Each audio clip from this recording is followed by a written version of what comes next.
सभी का मेरे YouTube चैनल गंगाधर 223 में स्वागत है। साथ ही राजस्थान बोर्ड का सदस्य में गणित विषय में हम कंटिन्यू कर रहे हैं समांतर स्टडी, जिसमें हमने प्रश्नावली 5.1 है वो पढ़ ली थी। अब हमारी जो प्रश्नावली आएगी 5.2, उसमें हम पढ़ेंगे समांतर स्टडी का nवां पद। तो चलते हैं अपने चैप्टर की ओर। तो ये हमारी प्रश्नावली 5.2 है। तो उससे संबंधित कुछ क्वेश्चनों को हल करें, तो उससे पहले हम जानते हैं समांतर स्टडी का nवां पद का सूत्र है वो कैसे ज्ञात किया जाता है। तो कॉन्सेप्ट हम देख लें। तो उसके लिए हम एक उदाहरण लेते हैं कि माना एक व्यक्ति है, उसकी जो आय है, सॉरी हम कहें उसका वेतन है, हम कहते हैं उसका वेतन है 10,000 रुपये। कितना है? 10,000 रुपये। अब प्रतिवर्ष उसको क्या मिलता है? 1,000 रुपये का इंक्रीमेंट मिलता है। प्रतिवर्ष कितना मिलता है? 1,000 रुपये का इंक्रीमेंट मिलता है। तो मान लो इसकी ये 5 वर्ष हो गए, इसमें इसको 1,000 रुपये मिले। 10,000 प्लस 1,000 कितने हो गए? 11,000। ठीक है। उसी प्रकार यहाँ इस दूसरे साल में उसको और एक इंक्रीमेंट मिलेगा, तो क्या मिलेगा? इसको 11,000 में फिर 1,000 और जुड़ेगा, तो कितने हो गए? 12,000।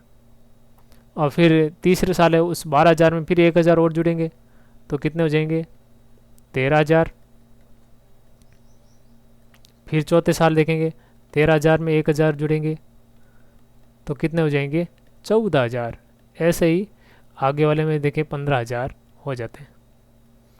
तो ये सब आया कैसे? इसकी हम गणना करें तो ये आए कैसे? तो इसको हम देखें, तो अब इसको हम देखें पद कितने हो गए हमारे। ये पद गया, पहला पद हो गया A1, ये हो गया A2, और ये हो गया A3, A4, A5, A6। ठीक है। ये पद पद बन गए इसके। अब ये साल में तो हम थोड़ा सा कंफ्यूज हो जाएंगे, यहाँ पद बन गए। तो हम क्या करेंगे, जहाँ ये 1,000 आया तो कैसा है, इसको ये 11,000 आया तो कैसा आया कि 1,000 10,000 प्लस 1,000 से तो गुणा करना ही था।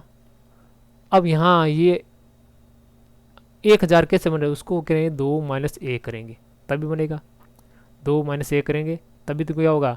1,000 10,000 प्लस 1,000 गुना 1, यानी 1,000 बराबर 11,000 बन जाए।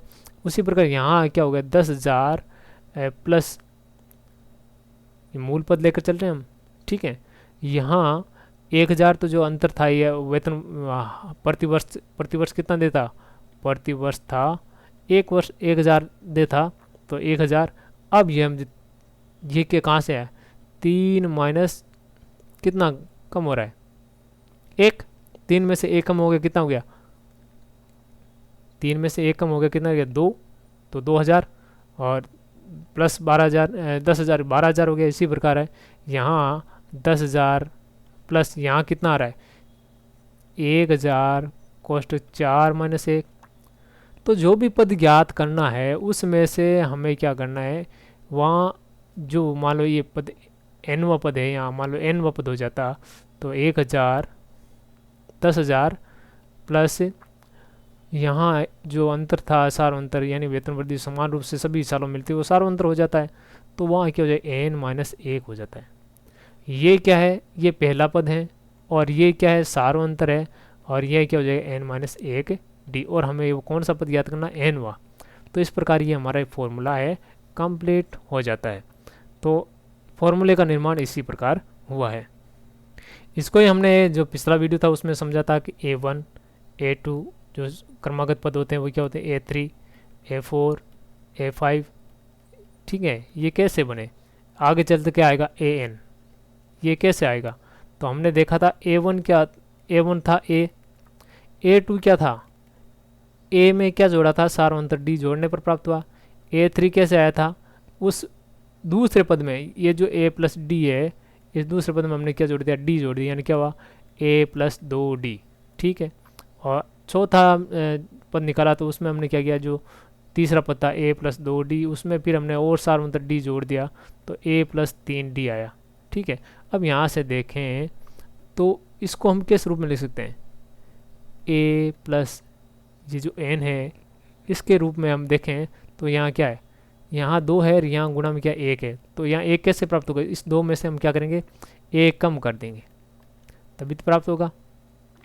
उसी प्रकार यहाँ ये यहाँ 3 है, यहाँ 2 कैसे प्राप्त होगा? जब इस 3 में से हम क्या करेंगे? एक कम कर देंगे तभी प्राप्त हुआ। ऐसे ही यहाँ 3 कैसे प्राप्त हुआ? जब हम क्या करेंगे? 4 में से एक कम कर देंगे। यानी जो पद ज्ञात किया जा रहा है, चौथा पद है, तो उसमें से एक कम करके हमें डी से गुणा करते हैं। अब यदि हमें एनवा पद ज्ञात करना होता, एनवा पद, तो हमें क्या करेंगे? ए प्लस एन में से एक कम करेंगे और डी, यही एनवा पद है। बिल्कुल इजी तरीके से हम ज्ञात कर सकते हैं। तो किसी समांतर श्रेणी का एनवा पद क्या होता है? ए एन बराबर ए प्लस एन माइनस एक डी। यदि इसी समांतर श्रेणी में हम ये कहें कि अंतिम पद क्या है? अंतिम पद है, मान लो एल नाम दे दें, तो अंतिम पद क्या दे दिया? एल दे दिया। तो हम क्या इस फॉर्मूले को क्या लिखेंगे? तो हम लिखेंगे एल बराबर ए एन, अंतिम पद ए एन को हमने क्या नाम दे दिया? एल नाम दे दिया, कुछ भी नाम दे सकते हैं, ठीक है, एल मतलब लास्ट, तो ठीक है। तो यहाँ से क्या हो? ए प्लस क्या होगा? यहाँ से अंतिम पद है, तो यहाँ पदों की संख्या माना एन था, तो उससे एक कम पिछले वाला क्या होगा? एन माइनस एक। पदों की संख्या एन थी, तो उससे एक कम एन माइनस एक डी। तो ये ऐसे अंतिम पद भी कई बार पूछ लेते कि अंतिम पद क्या होगा। तो हमें अंतिम पद है हमेशा ए एन मान कर चले तो ज़्यादा फायदे में रहेगा। एन व पद के दो या अंतिम पद के दो, हमें एल के चक्कर में हमें नहीं पड़ना है। अब हमें ध्यान रखना है, कहाँ कभी कभी आ जाता है कि एल के पदों में ऐसा लिखा हुआ आपको दिख जाए, तो इसका मतलब अंतिम पद यही है। तो चाहे इसको ए प्लस एन माइनस एक लिखें, चाहे एन व पद ज्ञात कहें या अंतिम पद कहें, कुछ कोई सा भी कहें, तो हमें इसी रूप में हमें चलना है। अब कई बार क्या प्रश्न में ये यहाँ से चलता है A1 A2 A3, ये तो एक सीरीज चल रही है। कई बार क्या करते हैं कि प्रश्न में ये कह देते हैं कि अंतिम से ये पद ज्ञात कीजिए। यहाँ तो हम कहेंगे 10वां पद ज्ञात कीजिए, तो हमें n की जगह 10 रखेंगे और a और d का मान रखेंगे, आंसर आ जाएगा। 4 ही पद हैं, a n और d, यानी ये जो 4 an nवां पद, a प्रथम पद, n पदों की संख्या, पदों की संख्या, n क्या है? जितने पद है जो पूछ रहा है। a क्या है? प्रथम पद, nवां पद, और d क्या है? सार्व अंतर। d क्या है? सार्व अंतर। ये सारी चीजें दी हुई है। तो इनके आधार पर इनमें से 4 में से 3 तो आपको मिल ही जाएगी, और 3 मिलते ही हम क्या करेंगे? इन तीनों के मान रखेंगे, चौथा अपने आप आ जाएगा। चाहे चौथा कोई सा भी हो, ए एन हो या ए हो या एन हो या डी हो, कोई सा भी हो, 3 मान रखो, चौथा अपने आप सरल करने पर आ जाता है। अब ये प्रश्न में ये कह दे कि हमें अंतिम से, कौन से? अंतिम से एन वा पद ज्ञात कीजिए। अंतिम से क्या याद करना? एन व पद याद करना। तो अंतिम से हम करेंगे तो सारणी बिल्कुल उल्ट, ये जो है सीरीज है वो बिल्कुल उलट जाएगी। माना कि एक समांतर श्रेणी है, ये है कि 2 4 6 8 10 या 20 दे दिया, ये अंतिम पद है। क्या अंतिम से 500 पद याद कीजिए। इधर से तो हम देखेंगे 500 पद हम इस सारणी में डाल लेंगे, अंतिम से सब करेंगे तो हम इस श्रेणी को पूरा क्या करेंगे? उल्टा करेंगे। उल्टा करेंगे तो dot dot dot dot dot dot, फिर क्या आया? 8 4 सॉरी 6 4 2, ये आ गया। अब यहाँ इसमें d क्या है और इसमें d क्या है, इन दोनों में अंतर हम देखें। यहाँ हम d देखें, 2 माइनस 4 माइनस 2, 4 माइनस 2 कितना हो गया? 2। और यहाँ हम देखें, यहाँ से तो हम ज्ञात नहीं कर पा रहे, यहाँ हम देखें क्या? 6 माइनस 8, 6 माइनस 8 या के 2, या 4 माइनस 6 के 2, या 2 माइनस 4 के 2। आगे वाले में से पिछले वाला पद घटाना है, तो क्या है? -2। दोनों की तुलना करें तो डी क्या है? संख्यात्मक मान समान है, परंतु चिन्ह है बदल जाता है। और उस दूसरी चीज़ क्या होगी? यहाँ पर जो ए है वो क्या हो गया? ए चेंज हो गया। ए क्या हो गया? अब ए की जगह अब क्या हो गया? एल हो गया। यहाँ इसमें 20 वो अंतिम पद था, एल था, या हम कहते ए एन था। अब यहाँ क्या है? ये जो 20वां पद है वो क्या बन गया? ए बन गया। तो उस स्थिति में अंतिम से एनवां पद क्या हो गया? अंत से एनवां पद, इक्वल टू होता है अंतिम पद लिखेंगे, और वहाँ पर जो ये जो श्रेणी है उसमें हम रिप्लेस केवल इतना ही करना है, रिप्लेस केवल इतना ही करना है, यहाँ ए की जगह हमें एल अंतिम पद लेना है, और अब डी की जगह क्या लेना है, माइनस डी लेना है, क्योंकि अब डी क्या हो गया, श्रेणी है उल्टते ही उसका चिन्ह है वो माइनस हो जाता है, तो डी की जगह माइनस लेंगे तो ये माइनस डी से इसे गुणा कर देंगे तो क्या हो जाएगा, प्लस एन माइनस एक माइनस डी। तो ये क्या हो गया, सूत्र क्या हुआ, l plus minus minus n minus एक डी। केवल अंतर किसका है, माइनस का अंतर है। यहाँ प्लस था, यहाँ क्या है माइनस। एन में पद में क्या था, एन बराबर क्या था, ए प्लस एन माइनस एक डी। यहाँ माइनस और यहाँ प्लस और यहाँ माइनस, और यहाँ ए है और यहाँ क्या है, एल है। केवल इतना ध्यान रखना है, अंतिम से एन व पद याद करना। हम प्रश्न आएंगे तो वहाँ पर इसको और अच्छी तरीके से करेंगे। तो चलते हैं प्रश्नावली की ओर। तो पहला प्रश्न देखा है, याद कीजिए समांतर श्रेणी 2 7 12 का 10वां पद याद कीजिए। तो 10वां पद हम कैसे निकालते हैं, तो हमारी श्रेणी हमारे सामने है, हम देखेंगे यहाँ से क्या दिया हुआ है, जो दिया हुआ है 10वां पद याद हमें दिया क्या गया है, हम यहाँ लिखेंगे दिया गया है। बड़ा ही सिस्टमेटिक तरीके से हम ये सॉल्यूशन करेंगे, हम दिया गया है। अगर आप ऐसा करेंगे तो बहुत अच्छा जाएगा क्वेश्चन।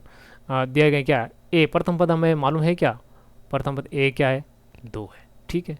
सार्वंतर डी ये श्रेणी है तो डी आसानी से ज्ञात कर सकते हैं, डी इक्वल टू क्या होगा, दूसरे पद में से पहला पद घटा लो, ठीक है। तो कितना आया 5। और अब क्या है, एनवा पद 10वां पद, 10वां मतलब में क्या है 10 क्या है, 10वां के 2 एनवा के 2, तो एन का मान यहाँ कितना आ रहा है, एन का मान यहाँ कितना आ रहा है 10। तो हमें ज्ञात क्या करना है, 10वां पद यानी ए 10 ज्ञात करना है। हमें क्या याद करना है, ए 10 ज्ञात करना है। तो एनवा पद का सूत्र क्या हुआ, एनवा पद ए एन बराबर ए प्लस एन माइनस एक डी। इनके मान हम रखें ए 10, एन की जगह 10 रखा, ए 2 है, एन 10 माइनस एक, और डी की जगह कितना उतरा रहा है 5। हम चाहे तो इसको ये 10वां पद लिखा तो हम इसको सीधा हम ऐसे भी तो लिख सकते थे, a 10 equal to A plus 9 d, हम ऐसे भी लिख सकते थे, ए प्लस 9 डी 10वां पद है क्यों, ए प्लस 9 डी ऐसा भी तो हम लिख सकते थे। तो इसका भी आप ध्यान रखिएगा। इसको हम हटा देते हैं।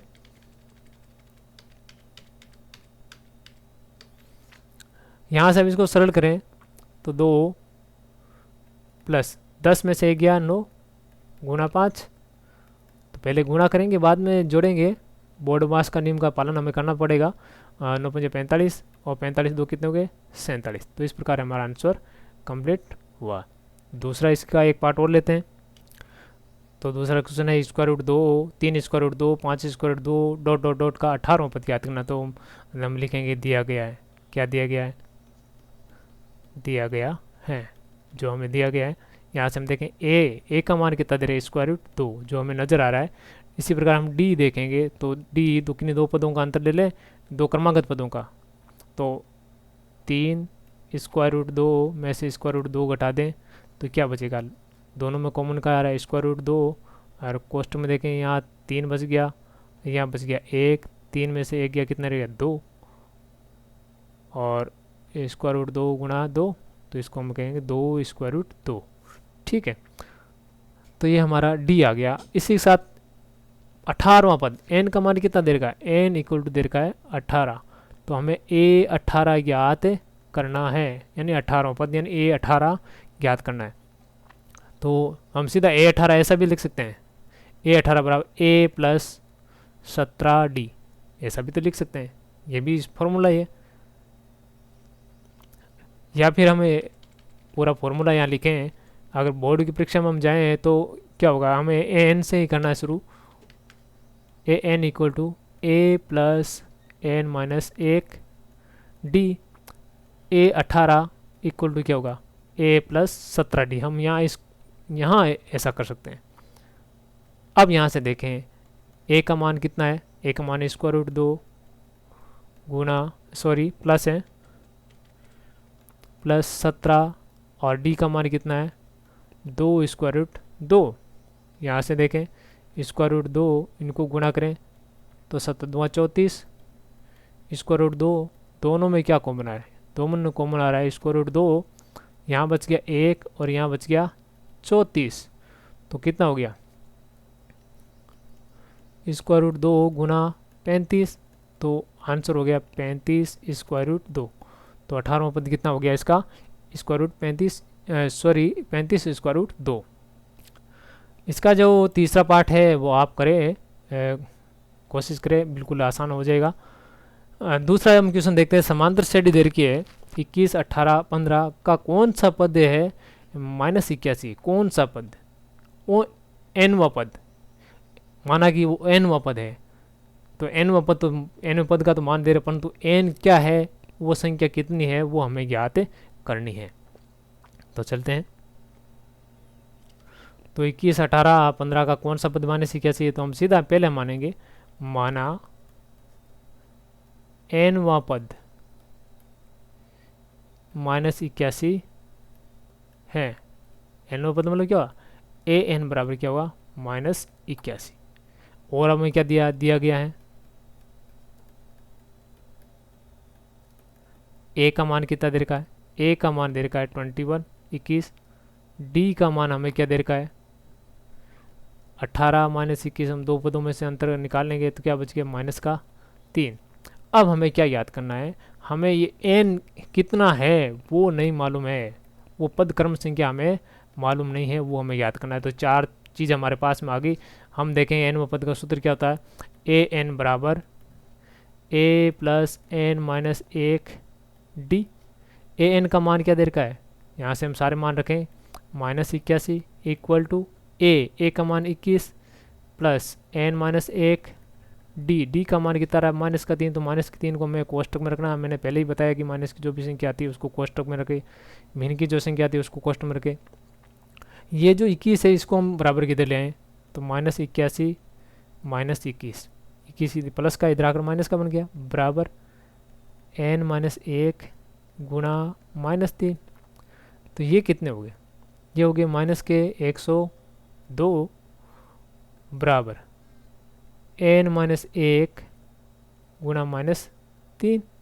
हमें क्या चाहिए, n माइनस 1, n चाहिए तो हमें पहले n माइनस 1 देखेंगे, n माइनस 1 के जो गुणा में उसको उधर भेज देंगे, -102 बटा -3, माइनस से माइनस कट गया तो क्या बच गया 102 बटा 3, 102 में 3 का भाग दें कितनी बार गया, 3 का भाग 10 में 3 बार, बाकी बच गया 1, उतार लिया तो 12 और 4 3 12। ठीक है, यहाँ से हम देखें n का मान क्या, n माइनस 1 इक्वल टू आ गया 34, तो n इक्वल टू क्या हो गया, ये 1 उधर जाकर किससे हो जाएगा, प्लस का हो जाएगा, तो n का मान कितना आ गया 35। तो 35वां पद है, यानी n यानी 35वां nवां पद है, कौन सा पद -81 है, तो 35वां पद है वो -81 है। इसी प्रकार अन्य जो क्वेश्चन है, समान श्रेणी 84, 80, 76 का कौन सा पद शून्य है, तो ए एन बराबर हम क्या मान लेंगे 0, तो n का मान हम ज्ञात हो जाएगा। क्या संख्याओं का अनुक्रम 5, 11, 17, 23 का कोई पद 301 है, तो अगर कोई पद 301 आता है तो अगर n का मान या पूर्णांक में आएगा तो हम कहेंगे हाँ कोई पद n 301 है, अन्यथा हम लिखेंगे तो कोई पद 301 नहीं है। तो सरल करें इसको, तो हम ऐसे प्रश्नों में भी है मानेंगे कि ये 301 nवा पद है, माना ए एन इक्वल टू 301 दिया गया है। क्या दिया गया है, ए का मान 5 है, डी का मान क्या आ रहा है 11 माइनस 5 इक्वल टू कितना आ गया 6। तो हमें क्या ज्ञात करना है, एन ज्ञात करना है कि कोई पद है तो हम nवा पद होगा तो n हमें याद करना है। अगर n का मान कोई पूर्णांक आ जाता है, धनात्मक पूर्णांक आता है, तो हम कहेंगे कोई पद है वो 301 इस श्रेणी का एक पद है। अगर n का मान धनात्मक पूर्णांक नहीं आता तो हम कहेंगे ये 301 है, इस श्रेणी का पद नहीं है। ऐसे प्रश्नों को इसी तरीके से हमें सोल्व करना है। तो हम लिखेंगे सूत्र nवा पद ए एन बराबर a plus n minus 1 D. सारे मान हम यहाँ रखेंगे, n का मान 301, a का मान कितना आ रहा है 5 प्लस n माइनस 1 और d का मान भी है 6। तो यहाँ हमने 6 लिख दिया, ये 5 इधर जाकर क्या हो जाएगा माइनस का हो जाएगा 301 माइनस 5 बराबर क्या हो गया 6n-1। ठीक है, अब यहाँ से 301 में से 5 गए कितने रह गए 296 रह गए, इक्वल टू 6 कोष्टक n-1। हमें चाहिए n-1, तो n-1 इसके गुणा में है 6, उधर जाएगा तो बटा में आ जाएगा, तो 296/6। सरल करें इसको तो 2 से कट रहा देखें 1 और 4 8/3। अब एक हम इसको उधर भेज देंगे तो n इक्वल टू क्या हो जाएगा 148/3, एक उधर जाकर प्लस का, तो सरल करें इसको n इक्वल टू क्या हो गया, दोनों में लघुत्तम ले 1 3 148, एक का भाग एक बार, ऊपर एक से एक का भाग 3 में 3 बार है, एक से गुणा किया 3, कितना है 151/3। और जो परस्पर है विभाजित नहीं हो रहे हैं, इसका मतलब n का मान क्या है वो पूर्णांक नहीं है, अतः n नॉट इक्वल टू धनात्मक पूर्णांक।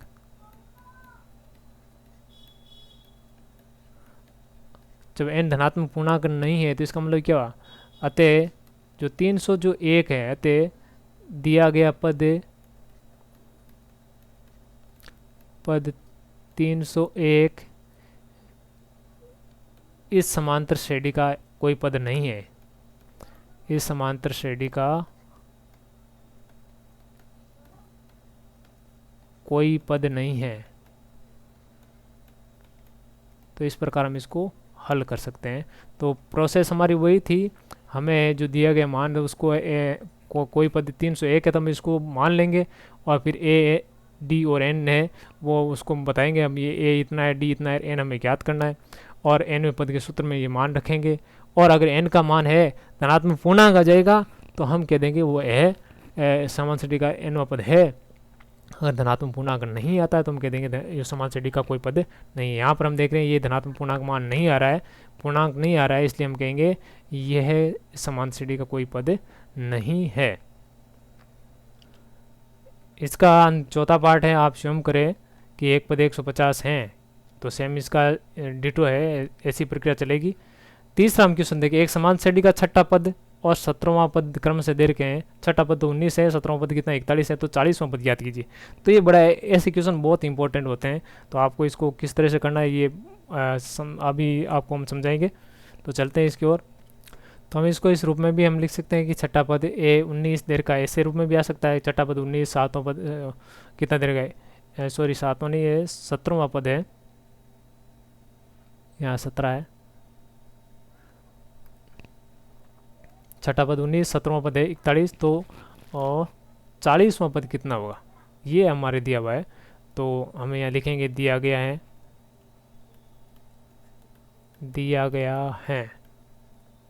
क्या दिया गया है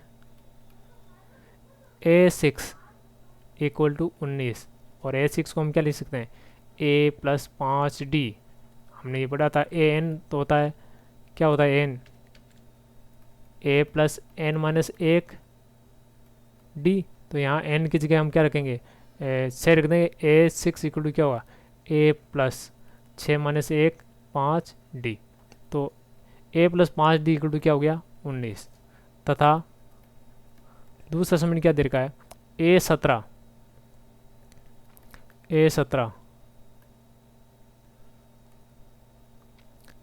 A6 इक्वल टू 19 था, A17 दे रखा है कितना 41, तो A17 को हम क्या लेंगे A + 16D इक्वल टू क्या हो गया 41। ये समीकरण हो गया 1 और ये हो गया समीकरण 2।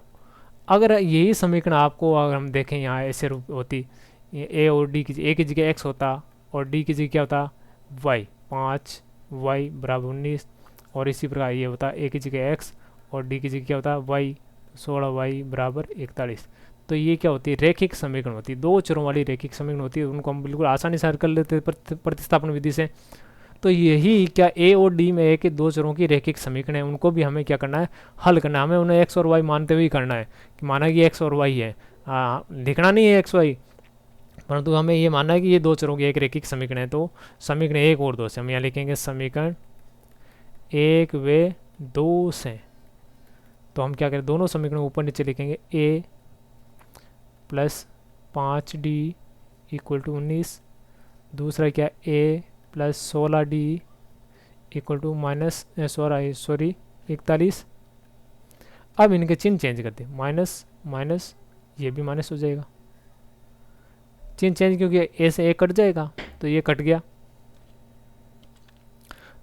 तो चिन्ह चेंज करने का हमारा मकसद ये है कि ए से ए कट जाएगा, फिर डी के पदों में आएगा और डी हम ज्ञात कर लेंगे। तो यहाँ देखिए माइनस का 16d प्लस का 5d, माइनस 16 में से प्लस का 5 गया, कितना रहेगा, माइनस का 11d रह गया। इधर से देखें 41 में से माइनस के 41 में से प्लस के 19 गए तो क्या रह गए, माइनस के 22 रह गए। तो डी का मान यहाँ देखें -22 बटा माइनस का 11, तो डी का मान कितना आ रहा है, डी इक्वल टू आ रहा है 2, माइनस से माइनस कट गया, 22 में 11 भाग 2 बार। अब डी का मान कोई सी भी समीकरण में रख दो, समीकरण 1 में रखने पर, चाहे तुम 2 में भी रख सकते हैं, समीकरण 1 में रखने पर और रखें तो एक क्या थी, a प्लस 5d, तो d का मान है 2 और बराबर 19, तो a प्लस कितना हो गया 10 बराबर 19, तो a का मान यहाँ से कितना आ रहा है, a इक्वल टू आ रहा है 19 माइनस ये 10 उधर का जाकर किसका हो गया, माइनस का, तो कितना बच गया 9। तो d हमारे पास में आ गया, a हमारे पास में आ गया। अब वो क्या प्रश्न पूछ रहा है, अब कह रहा है कि a 40 कितना है, a 40, तो अतः a 40 इक्वल टू क्या हुआ, a 40 का मान जानते क्या हुआ, a प्लस 39d। तो यहाँ से हम सारे मान रख देंगे। a का मान हमारे पास में आ गया 9 प्लस 39 और d का मान कितना आ रहा है 2, 19, 39 दो कितने हो गए 78, सॉरी हमारा यहाँ a है वो 9 ही है, हम इसको गलत लिख रहे हैं 19,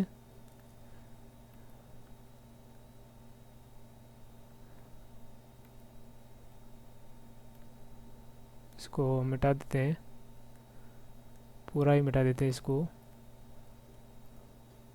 तो यहाँ a 9 था, तो 9 और ये 78 कितने हो गए 87। तो इस प्रकार हमारे आंसर कंप्लीट हुआ। तो वापस इसका एक बार रिवीजन कर लें हम। तो देखें a6 यानी छठा पद दे रखा, तो हम उसको a6 लिख सकते हैं, a6 इक्वल टू 19। 17वां पद दे रखा 41, तो हम a17 लिख सकते हैं। a6 को हम क्या लिख सकते हैं, a plus 5d equal to 19, और इस प्रकार a17 को हम क्या लिख सकते हैं, a plus 16d equal to 41। दोनों दो चरों की रेखिक समीकरण आ गई, दोनों को हम क्या ऊपर नीचे रखेंगे, माइनस का चिन्ह चेंज कर देंगे तो उससे a कट जाएगा, और d में के पदों में जो आंसर आएगा तो उससे d का मान आ जाएगा, और d का मान इनमें से किसी एक समीकरण में रख दो, और समीकरण 1 में रख दिया हमने और हल कर लिया, तो a का मान आ गया। अब वो जो पूछ रहा है, क्या पूछ रहा है कि आगे a 40 ज्ञात करना है, यानी n पद 40वां पद ज्ञात करना है, n इक्वल टू 40वां। तो a 40 क्या होता है, वैसे ही हम लिखेंगे a 40 क्या होगा, a प्लस 39d, और उसमें a और d का मान हमें यहाँ रखना है, और अब मान काम कंप्लीट। प्रक्रिया बिल्कुल ही आसान है। आप ये क्वेश्चन संख्या 4 जिसमें तीसरा पद दिखा, तीसरे और 9वें पद क्रम से 4 और -8 है, तो a3 इक्वल टू 4, a3 मतलब a plus 2d equal to 4, 9वां पद a plus 8d equal to -8। तो कौन सा पद शून्य होगा, यहाँ पद नहीं दिया, यहाँ कौन सा पद, यहाँ तो दिया 40वां पद, और यहाँ कौन से पूछा है कि कौन सा पद शून्य होगा। तो इसको हम देख लेते हैं, और तो हम वही यहाँ इसको हम देखेंगे, a3 equal to 4, a9 equal to -8, तो कौन सा पद शून्य है, तो a3 को हम क्या लिख सकते हैं, a3 इक्वल टू 4 है, तो a3 को क्या लिख सकते हैं, a plus 2d equal to 4, ये समीकरण 1। और इसी प्रकार a9 तथा a9 9वां पद दे रखा था -8, तो इसको इस रूप में लिख सकते हैं, तो a9 यानी a plus 8d equal to क्या हो गया -8, ये समीकरण 2। समीकरण 1 और 2 से, 1 और 2 से हम देखें तो क्या हुआ, a प्लस 2d बराबर 4 हम लिखेंगे इसको। उसी प्रकार हम लिखेंगे a plus 8d equal to -8, minus change minus minus, और ये माइनस का तो ये क्या हो जाएगा प्लस, ये ध्यान रखना है, माइनस का जो होगा वो प्लस हो जाएगा, प्लस का होगा वो माइनस होगा, ये कट गए, तो ये -8d में से प्लस के 2d गए कितने गए माइनस के 6d, और ये दोनों ही क्या प्लस के हैं, 4 प्लस का 8 प्लस का कितने हुए 12, तो d का मान कितना हो गया 12 बटा माइनस का 6, तो उत्तर आ गया माइनस का 2। d का मान समीकरण 1 में रखने पर d तो a प्लस 2 गुना d का मान माइनस 2 बराबर 4, तो a प्लस ए सॉरी दोनों 2 गुना 2 4 प्लस माइनस माइनस, तो 4 बराबर 4, तो a बराबर क्या हुआ, ये 4 उधर जाकर क्या हो जाएगा प्लस का, तो a का मान कितना हो गया 8, तो a का मान आ गया d 8 और d का मान कितना आ गया -2। तो वो अब क्या कह रहा है कि पूछ रहा है कि कौन सा पद शून्य है, माना an इक्वल टू 0, तो an को हम क्या लिख सकते हैं a plus n minus 1 d बराबर 0। अब इसमें हम a और d के मान हम यहाँ रख देंगे। a का मान कितना है 8 प्लस n माइनस 1 और d का मान कितना है माइनस का 2 बराबर 0। 8 उधर का जाकर क्या बन जाएगा, इधर प्लस उधर का जाकर क्या बन जाएगा माइनस का, किसका बन जाएगा माइनस का। हमें n माइनस 1 चाहिए, तो इसके गुणा में -2 उधर जाकर क्या हो जाएगा बट्टा में चल जाएगा, तो 8 बटा -2 तो कितना रह गया 4, माइनस से माइनस कट गया, 8 में 2 का भाग 4 बार, तो n इक्वल टू क्या हो जाएगा, n इक्वल टू क्या हो जाएगा, ये 1 उधर जाकर चला जाएगा 4 प्लस 1, तो n इक्वल टू क्या हो जाए 5, तो 5वां पद है वो क्या होगा शून्य होगा। तो कहानी वही है कि हमें a3 इक्वल टू 4 दे रखा, तो a3 का मतलब क्या a प्लस 2d, और a9 का मतलब क्या a प्लस 8d। इससे हमें दो रैखिक समीकरण प्राप्त कर दिए, उनको सरल करना है, a और d का मान आ जाएगा। और फिर जो तीसरे जो सर हमें जो पूछा गया कि कौन सा पद शून्य है, तो मानेंगे माना n पद शून्य है, a n इक्वल टू 0, तो n क्या होता है a plus n minus 1d, उसके बराबर में 0, a और d के मान रखो और आंसर सरल कर लो, आंसर आ जाएगा। अगले जो क्वेश्चन है 5वां क्वेश्चन है, आप अपने स्तर पर कीजिए। हम 6ठे क्वेश्चन से हैं, 10वीं क्वेश्चन है अगले वीडियो में करेंगे। तब तक के लिए धन्यवाद।